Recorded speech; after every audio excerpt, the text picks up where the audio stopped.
earn your bread where where you belong. Why are you bothering us? This is the royal sanctuary of the north. Go home where you belong. Get back to the land of Judah, earn your bread there, prophesy there. We don't want any more prophesying in Bethel. This is the national temple. And Amos replies, I was no prophet. I did not belong to any brotherhoods of prophets. Apparently there were brotherhoods of groups of prophets. Amos replied to him and said, I was a shepherd and looked after sycamore trees. But it was Yahweh who took me from herding the flock, and Yahweh said, go prophesy to my people Israel. So listen to the word of the Lord, and this is what he said. Do not prophesy against Israel. Utter no oracles against the house of Isaac. Very well, this is what you're saying. This is what I'm saying. The Lord says this, your wife will be forced to go on the streets, your sons and daughters will fall by the sword, your land will be parceled out by the measuring lot, you will die in an unclean soil, and Israel will go into exile far from a distance from its own land. Now he's talking about the north. He's not talking about the south.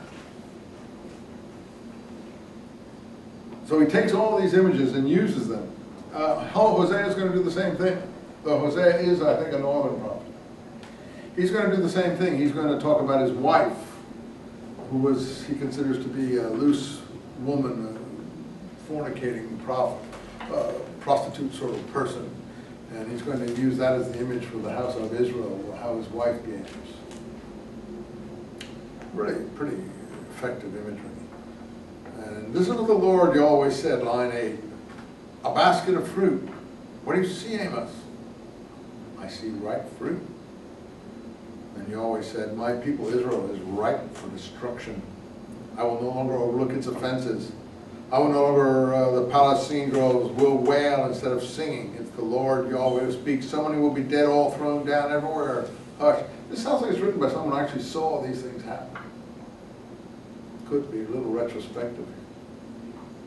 Listen, you people who do you ever read literature like this? I think this is quite incredible. I must say, I have to tell you that. I mean, I've been scathing about a lot of things, and it doesn't matter what I think, but telling you personally what I think. To me, this is amazing that somebody thought these things back then, put them down in such an eloquent way. And that's what I think the greatness of the Bible is. And all the other stuff which it's embedded in is, really amazing that all that was conserved anyway. But then to have this all on top of that, and see the personality of this person. He's angry. You can feel his anger.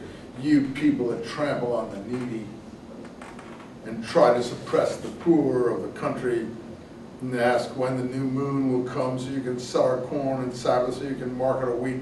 Then by lowering the bushel and raising the shekel and swindling and tampering the scales, you buy the poor for money. Oh, they're all a bunch of scum, cheaters, economic crimes. Very powerful.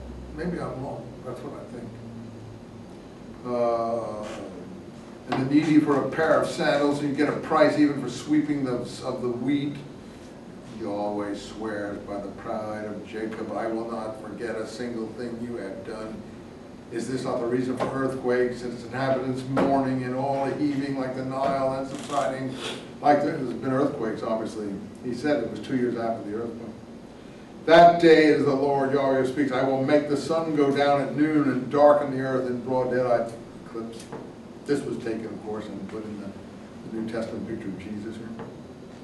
I'm going to turn your feasts into funerals, and I'm going to singing into lamentation. I'm going to have loins and sackcloth and hair shaved, and mourning will be like for an only son, and will last like a day of bitterness.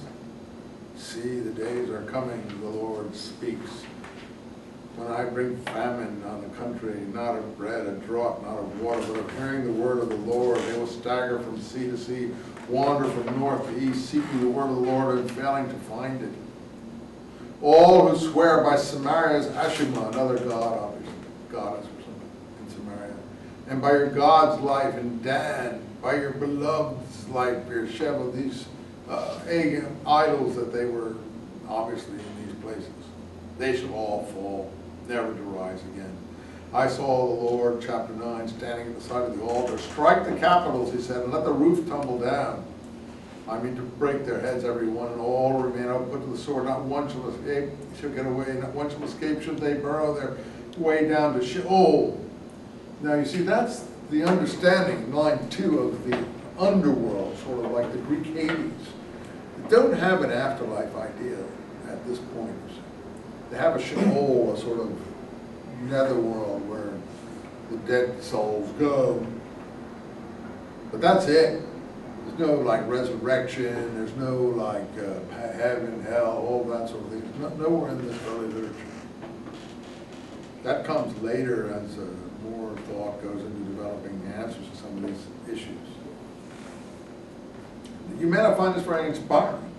It may not be, but I think it's impressive in terms of amazing that someone did this at that time and wrote such things and observed such things. Felt intensely, so intense about what was going on.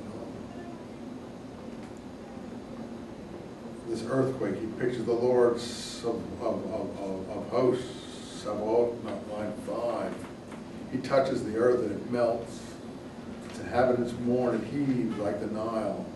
He's built the high dwelling places of the heavens, the Creator God. And are not you and the Cushites all the same to me, line 7? Sons of Israel, do I not mind where a person comes from? Did not I, who brought Israel out of the land of Egypt, bring the Philistines from Kaphtor, the Arameans from Kir? There, you see, he knows where these other peoples come from. The Philistines from Kaphtor. Kaphtor was probably Crete. He knows they came from the islands, from Greece someplace. And the Arameans, wherever Kir is. Do you have a footnote on Kir? What does it say in your book?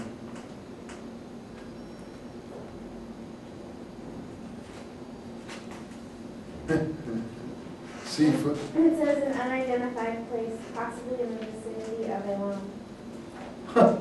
That helped us a lot, didn't it? I would think it's somewhere in Asia Minor or someplace up there, like where the Armenians or Armenians, somewhere up there. Yeah, it says from which the Arameans are. Yeah, well, it says from the Arameans are from there. So, yet I'm going to destroy the house of Jacob completely. You see, he doesn't say the house of Judah is going to be destroyed. And he doesn't mean by house of Jacob, house of Judah, because he knows the north is going to be destroyed somehow, or he's written it afterwards, retrospectively. I don't know how he knows this. And Judah is not destroyed. I mean, you know, we call the Israelites Jews now, because the Israelites were destroyed. The Jews did survive.